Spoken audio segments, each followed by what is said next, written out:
Welcome back to Practical Parenting, the podcast that helps empower parents in the trenches, find joy in the process, and thrive through it all. I'm Christina Wales, here with my co-host, Dr. Terry Nguyen, Chair of Pediatrics at GBMC Healthcare.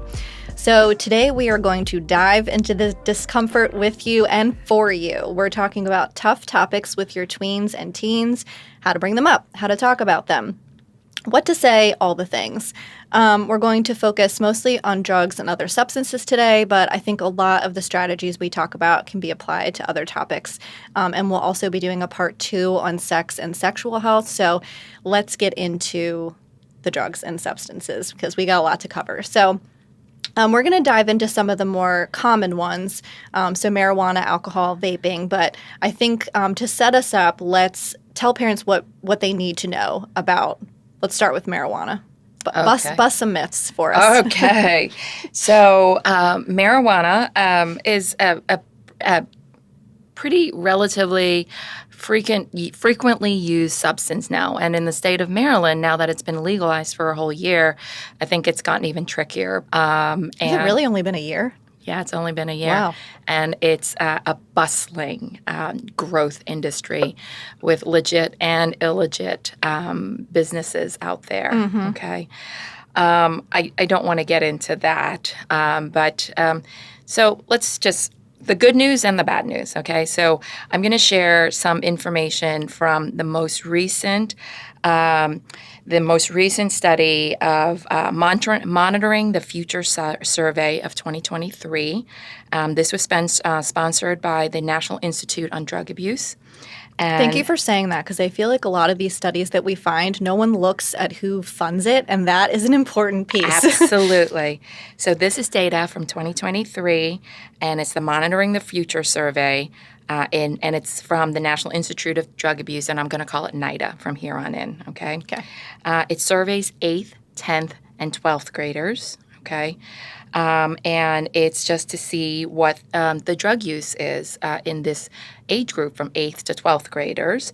And the good news is in 2023, the adolescent substance use fell below pre-pandemic levels, okay? Okay. That's excellent. But even with that, know that 31% of 12th graders are using some kind of substance, 20% of 10th graders, and 11% of 8th graders, okay? Even though the substance use has dropped, that overdose deaths for 15 to 19-year-olds is rising because of fentanyl that can be found in street drugs or in the pills, okay? And the other good news is with tobacco, okay, we have the most recent data from the National Youth Tobacco Survey of 2024, just published in September of this year. And the data were analyzed by the FDA and the CDC, Food and Drug Administration, and Center for Disease Control. And it's a survey of middle schoolers and high schoolers from 6th to 12th grade. And it was from January to May of this year. Okay, so a really nice sample size. And again, the good news is e-cigarette use, or also known as vaping, in youths has decreased to the lowest level in a decade. Yeah, so I'm really excited. And it's about 6% of middle schoolers and high schoolers are using e-cigarettes. So it's about 8% of high schoolers and 4% of middle schoolers. But here's the disturbing fact. Among the users, whether they're in middle school or high school, 40% of them report frequent use. Okay, 40% frequent use. And then 26%, so a quarter of them, report daily use. That's huge. Yeah. Okay. And as you know, e-cigarettes, you can either be vaping nicotine or you might be even vaping marijuana. What's the worry that I have about this is that it's much more concentrated no matter what the substance is, whether it's nicotine or it's marijuana. When you're vaping it, the liquid that eventually turns into a vapor is actually much more concentrated than if you were smoking one cigarette or one joint. Okay. And if you're not aware of that, you're taking in more than... Yeah. So there have been reports that one liquid vial of nicotine can, it's not all of them, can be so concentrated up to the equivalent of a pack of cigarettes. So if you're smoking a pack of cigarettes, nicotine is a known highly addictive substance. One liquid vial a day for 7 days, you're addicted to nicotine. Yeah. Marijuana, I'm going to dispel some myths about marijuana not being addictive. Yes, it can be addictive, okay? And again, there's some reports that it can be one liquid vial of marijuana in a vape pen can be equivalent to 3 to 5 joints. Does anyone ever sit around and smoke 3 to 5 joints in one sitting? Not really. Snoop Dogg maybe, but right? So you want to get chill and you want to, have some fun with your friends, but you don't want to be so spaced out, sky high that you're on a different planet from everybody else. And then we can talk a little bit about the side effects, the unhappy side effects of these as well. So with nicotine, we know it's highly addictive. We know that it can affect your mood. You can become very irritable. You can be, it can worsen anxiety and depression, okay? And it can actually detract from your focus and attention. Very needed in middle school and high school, right? And memory can affect your memory. So marijuana has all of that, and then it has the bonus of potentially triggering you into a panic attack, or even worse, triggering you into your first psychotic episode if you have any genetic predisposition for schizophrenia or bipolar disorder. This may be the first manifestation of a psychotic break for those illnesses. Interesting. And those illnesses, especially schizophrenia, really appear in the late teen to early 20s. So if you're doing a lot of weed and you have a genetic predisposition for schizophrenia, this can help push your psychotic break forward, okay? And that's scary. You're hearing voices, you're hearing voices, you're seeing things that aren't there. It's a nerve-wracking experience, right? No friend of yours is going to be able to sit you through this. They're going to have to take you to the emergency room. And there's no drugs that we're going to give you to make this all go away really quickly. It's pretty drawn out. Well, So, and we talked before we started about how your brain isn't fully developed until you're 25. right. And so when you're experiencing all of this stuff, you're still trying to figure out sort of how these connections go together. And when you're cutting that and making it even more difficult for some of those things to link together, that's a problem. That's scary is what I say. So, Scary, your prefrontal cortex, which is the executive control center of your brain, that hasn't started developing until your teen years, and that is not complete until 25 to 30, and there are a lot of studies that are showing it's probably closer to your 30s. So imagine you're making higher level connections and you're pruning pathways that your brain does not use anymore, and then you're forming much more efficient pathways up, right? But if you have regular substance use, whether it is nicotine, marijuana, alcohol, or other substances, what you do is you interfere with that neuronal wiring and that very intricate process. So you're kind of blunt, or you cut yourself off from the higher level connections. One of the most effective things that I have found when I talk with my young adult patients about this is I say, if you try something here and there, it's not going to have any permanent damage per se. But if you do anything on a routine, regular, or even daily basis, you're messing around with a very delicate balance in your brain and your brain development. So imagine, I know you're really, you're very creative right now and your mind is exploding with new ideas. But sometimes it's really challenging to manage all that because you haven't developed that, higher control center to say, yeah, stay on this, and now that's just a distraction.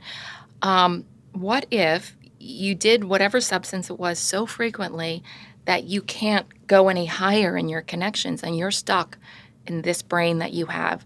And it could be 16, 18, 20.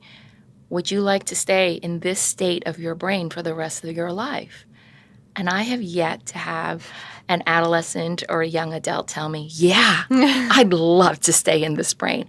Because they even know that even though there's great growth and there's so many ideas, they know that it's kind of scattered and it's a challenge sometimes to really manage all of this. So it's in that unsettled feeling, and they recognize that. So that is an effective thing to share with our young adults. Do you want to be stuck in the brain that you're in right now in your late teens, early 20s? And most people and all of my patients that I've had this conversation with have said no. Okay? Straight up no. And even if you can delay substance use by 1 year in the adolescent age group, that will decrease the rate and risk for substance abuse problems for the future. Okay, so we know that our kids are probably going to try 1 or 2 or 3 of these substances at some point, right? So the goal as parents is not to say, you're going to say what you want to say to them about, no, this is wrong, don't do it, of course. But I need you to know that your actual goal is to delay the trial of these substances for as long as possible. So later in high school would be ideal. And you can see from the numbers that I've shared, right, is that, by the time you're a 12th grader, right, 30% of 12th graders, 31% of 12th graders are using, some kind of substance. 20% are by 10th grade and 11% by 8th grade. So that 8th grade group, where the 11% of them have tried substances, they are a much higher risk, okay, for a lifelong substance abuse disorder. Okay, so we want to shift it that it's later on in adolescence, later on in high school. So I think even that example you used with your patients, it's if you give your children the facts rather than just saying, these are terrible, don't do them, and right. just making it blanket, giving them the facts and showing them how it affects them and, giving them the tools to make their own decision, even though it will be a good decision now that they have all of this stuff because they don't want all the things that you mentioned. Yeah, they don't. And so I don't think of it as scaring your children. I say, you know what, just as what we've been doing all along, I want to help you stay healthy and be healthy and live a healthy life for you so that you can do all the things that you want. But, in order to do that, you need to be informed with the correct information, okay? So information is power, and once you have it, you can make good decisions for yourself. I'm going to tell you something, though. My 21-year-old son said, don't be so nice. Just tell them the facts and then say, don't do it. I was surprised. Yeah. I have to say, I was really surprised. He's like, don't sugarcoat it, Mom. This stuff is bad for you. I was like, maybe we should get your son to talk to our children about it. I think so because, but here's the thing. I wanted to share a couple of other things, and then let's transition to talking about how to talk to our I do have a couple other it. questions related to that too. So I had talked about the e-cigarettes. Yes, I know the use is down from pre-pandemic levels. Wonderful. Okay. There's this new product that I wanted to share so parents are aware. It's called the nicotine pouches, and often the kids will say Zinning. It's because the manufacturer of one of them is ZYN. So it's Zinning, and what it is these are flavored, just like the e-cigarettes, flavored.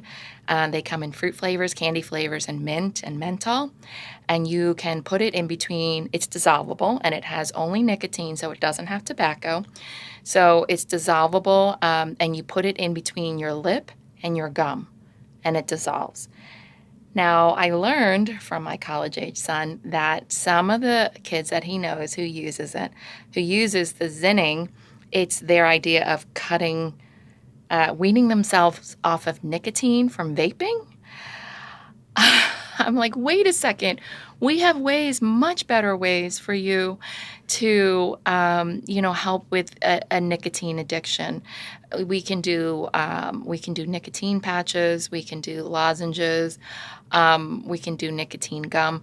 Go to your doctor. Please don't do this on your own because, again, you don't know what was the amount of nicotine in the vape pens that you were using, right? How many milligrams? And then you don't know what it is in the pouches that you're using. And then we don't actually know what the long-term risks. I mean, the folks who chew tobacco, right? Very high risk of oral and gum cancer. Now we don't have tobacco, but we have the active substance, the nicotine. What is that gonna do with oral health in the future? We don't know yet. So again, you're putting yourself at risk. And I'm just gonna have to get on my little pediatrician platform for half a second. I'm so upset with the companies that produce nicotine. They are targeting our children, okay? Because the e-cigarettes and the nicotine pouches, they're all flavored, okay? So they're flavored like fruits, candy, or mint. Those are the top flavors that young adults use. So to think that we don't have regulation from the FDA on these products that affect our kids' brain development and their addiction tendencies for the future is outrageous. Okay, I'm going to get off that soapbox. So I wanted to share that. And then as far as marijuana, the other few things that I want to share about marijuana. So there is this, marijuana use, 29% of 12th graders, that's almost 30%, 18% of 10th graders, and 8% of 8th graders. 8% of 8th graders are using marijuana. Wow. Okay. And so you can vape it. You can get it from a dispensary, roll it like a joint and smoke it that way. You can vape it. What are the other downsides of vaping, by the way? In order to change something from a liquid to a vapor, a lot of toxic chemicals involved, okay? And those are going directly to your lungs. And we don't have enough long-term studies to show what the effects are. But along with that, you're going to probably also get some microparticles of metal into your lungs. And I can tell you, metal is not supposed to be in your lungs.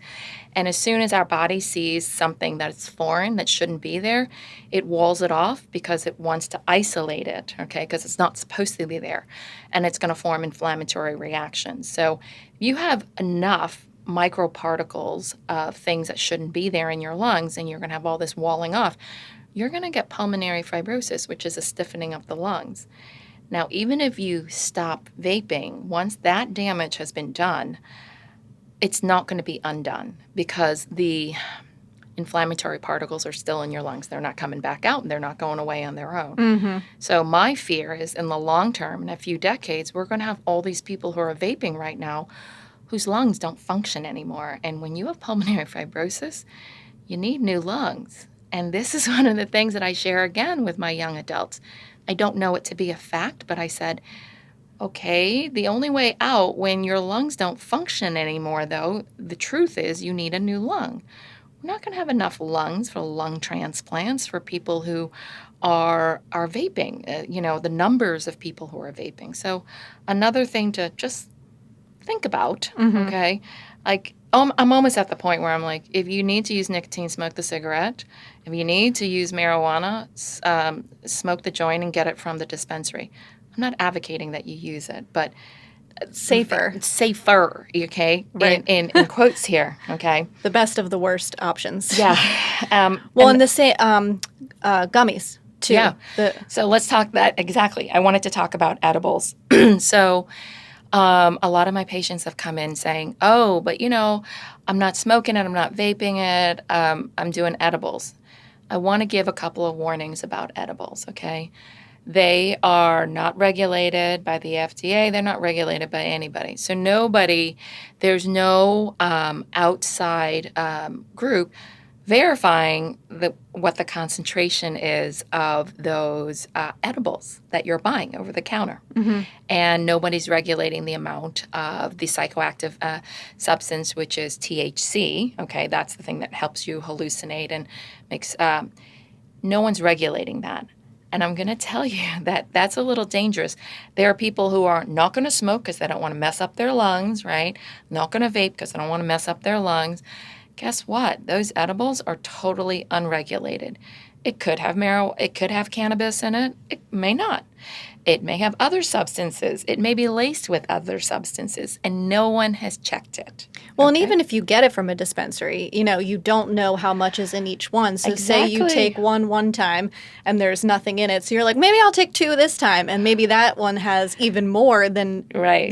So one of the other things that I always want to share is that it takes 30 to 60 minutes for you to feel the effects of edible cannabis, okay? Because unlike when you're vaping or smoking you feel the hit within minutes, okay? Because it's absorbed right away. Where when you ingest something, it takes 30 to 60 minutes for it to get absorbed within your gut and then for it to go out into your bloodstream to the rest of your body. So it takes longer to absorb and then to feel the effects. And then the duration, here's the trick, the duration of the effect can last 4 to 6 hours. If you're having a groovy trip, that's fabulous. If you're having a crappy trip and you're having a panic attack, that's a long time to have a panic attack for 4 to 6 hours. Your friends aren't going to babysit you. You're going to be in the emergency department. There are a lot of elderly people right now also using edible marijuana. Some people for pain, some people self-treatment for sleep or, anxiety or depression. There's a lot of elderly folks in the emergency department because of edible marijuana intoxication also, okay? They're older. Their bodies process it much slower. So the duration of the effect may be even longer, and they may need smaller amounts, right? So this is like you're taking an absolute unknown. Right. Remember when we did our episode, we must have talked something about melatonin, and when they analyzed yes. It could be anywhere to 300 to 300 times the amount of melatonin that was on the bottle. Well, imagine if, with edible cannabis, that it may be, right. Anything from 300 to 300 times the amount that's listed on the label. That's pretty scary. Yeah. So one of the things I do say to my young adults is like, if you're going to try it, please wait 60 minutes before you ingest another edible, okay? Because real life, I've had patients they're like, yeah, I know, I've experienced that. Because I've had patients who told me, oh, yeah, we popped another one at 10 minutes and another one at 20 and another at 30, and then it hit us all at once at 45, and it was not pretty. There was a lot of puking. And so, when you drink alcohol too much too quickly, you puke. Well, I guess if you do edible cannabis too much too quickly, you also puke. Okay, good to know. So, yeah, that's a good thing to know. One last thing about cannabis. There's this thing called delta-8 THC. That's available. It's a substance from the cannabis sativa. It's the cannabis sativa from hemp. And that is actually pretty readily available at your gas station. Delta-8, that's what it's called. And the use of it is about 11% in 12th graders. And it seems to be very concentrated as well. So I think we've touched on all the possible substances, and we didn't mention a lot of alcohol, but, there's so much about alcohol, and this is the problem. Alcohol is legal, but we're not drinking alcohol throughout the day, right? Because it's still a substance. It alters your mind. It alters your physical coordination and your reactive time. So for athletes, you might want to bring that in because maybe they don't care that it's affecting their brain, but they might care that it's affecting them physically. So any and all of these substances can affect your reaction time. So if you're an athlete, that ability to, switch on and off really quickly is crucial, right?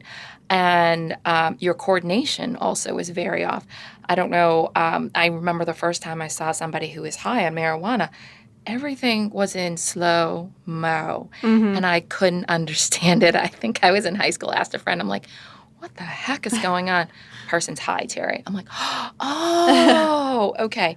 So maybe that, you have to target it to the conversation to where it might be most meaningful for that young adult. Okay.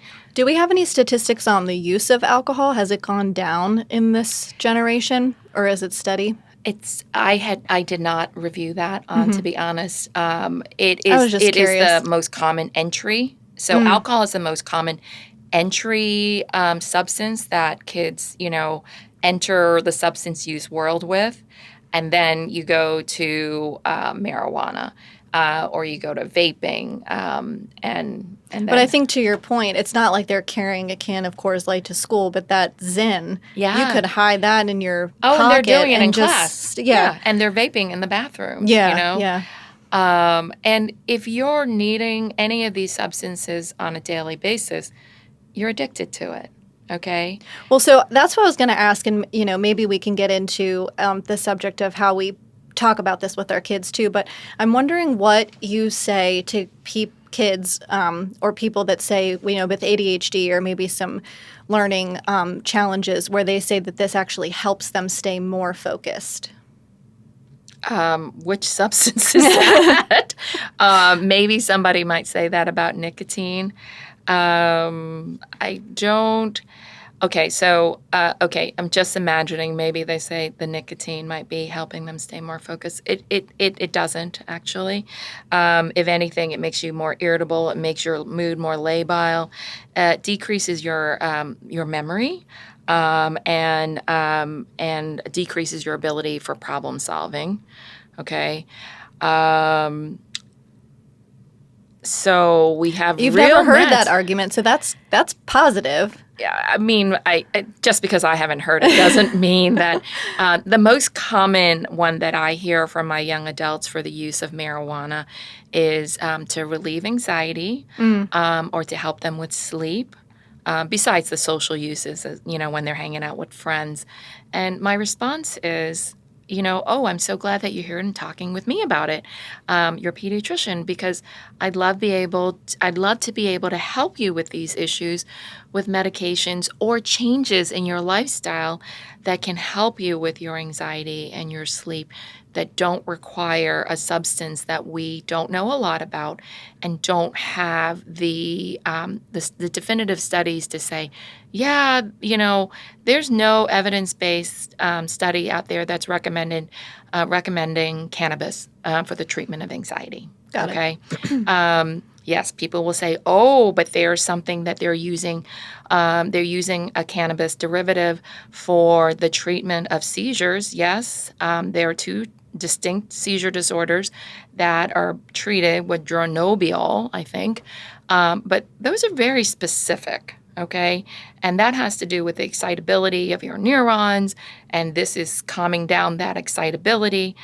But here, sleep, can we change your lifestyle? Maybe we take you off of the electronics until you go to sleep, getting adequate sleep, eating foods that may, that would maybe help with sleep, or eating way before bedtime, not eating like having a snack in the half hour before you go to bed. And then if anxiety, we can do cognitive behavioral therapy for your anxiety. You can do therapy. You can do coaching. And if you need meds, we can do meds that we can actually titrate. Right. I can't titrate cannabis. Okay. So those are my answers to, it's a little rougher when there is a parent in the household that's using it. Well, mom or dad use it for sleep and their anxiety. And I guess then my response to that is going to be, their brains are done. Your brain isn't. Your brain isn't finished growing and developing, okay? I say your parents, I'm like, they're ancient. They're not.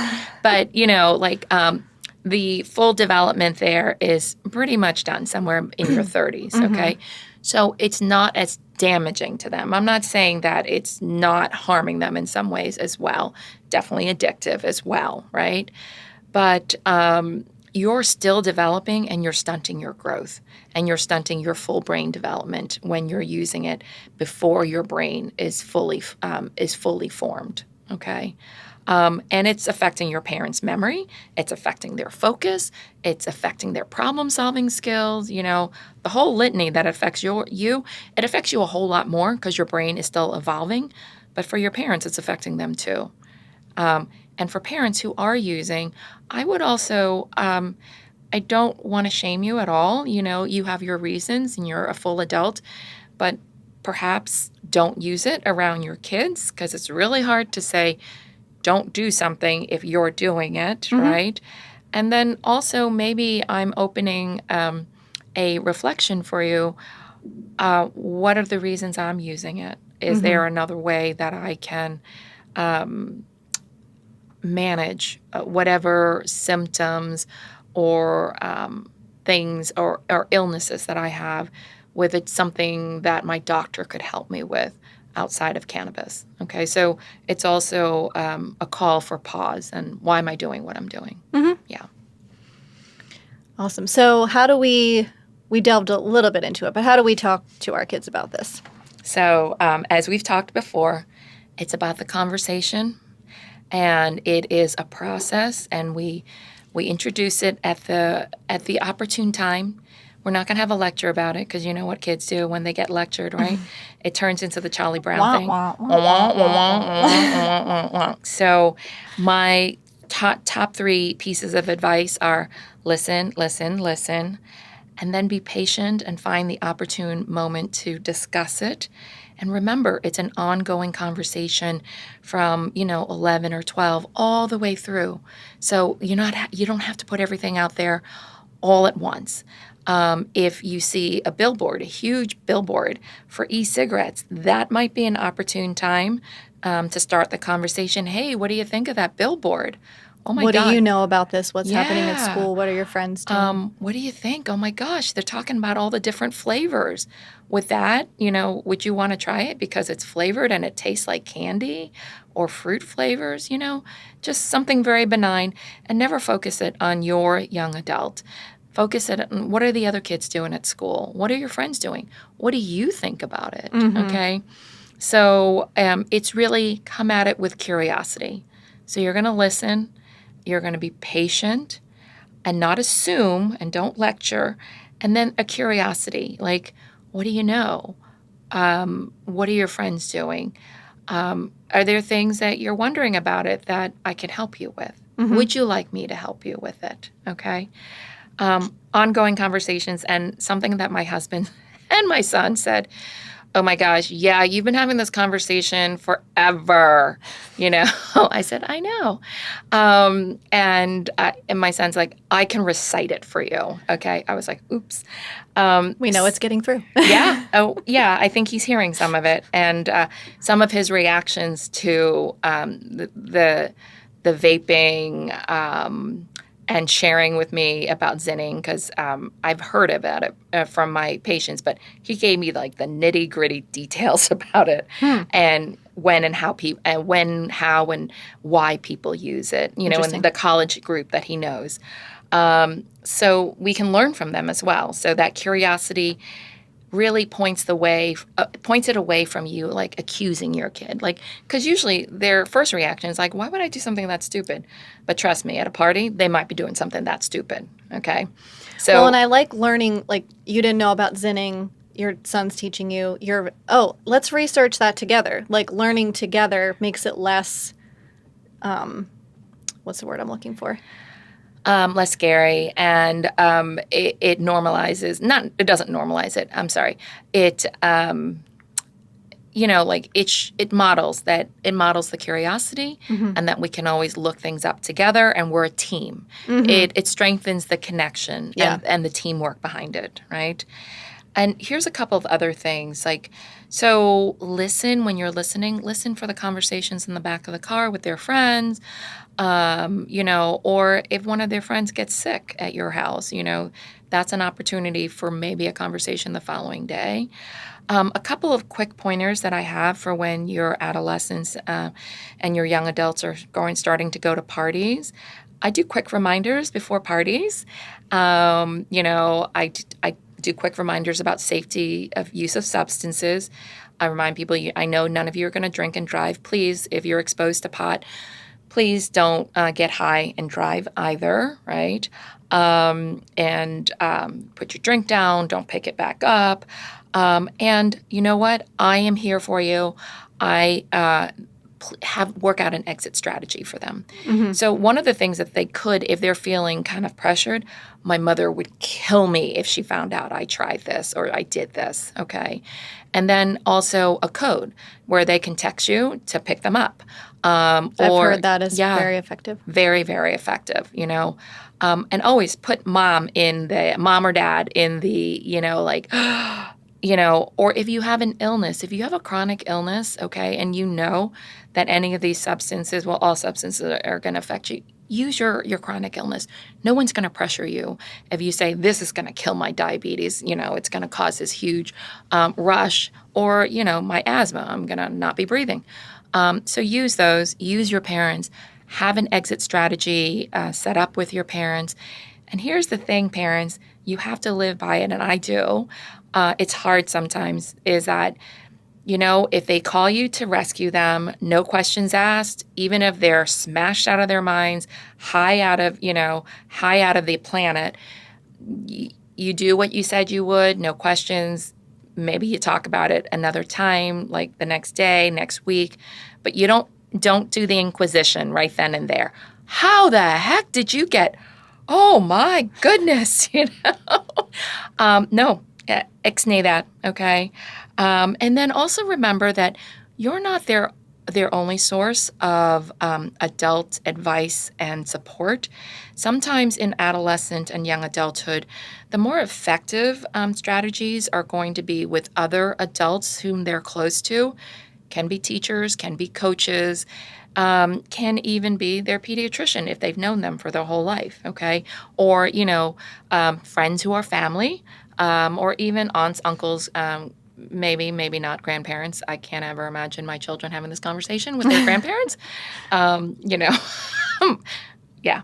So use your village, okay? And you want to expose them to that village early on in life so the conversation can keep going. Mm-hmm. My son spent the summer living at my sister's out of state, and she said, it was wonderful. We had such great conversations, and, he seems really grounded. But that's another, he knows that they're there for him, and he can talk pretty freely with them. Mm-hmm. So when your young adults go off to college, say, call me if, I'm here for you for anything you need, whenever.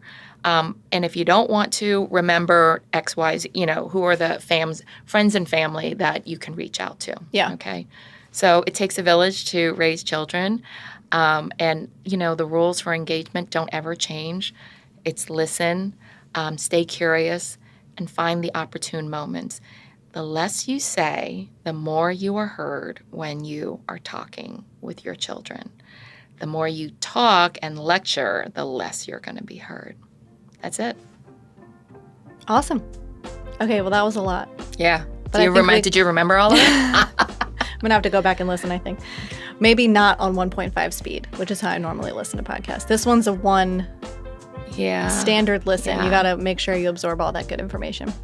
So, if you have any more questions about these types of things, again, we're going to do a part 2 to talk about some other tough topics, but I think we covered a lot today. So if you have any questions, put them in the chat, find us on all the socials media, and then we'll see you in the next one. Yeah, and we'd love to talk more about this if you'd like to. Yeah. Sounds good. All right. Okay. See ya. Bye.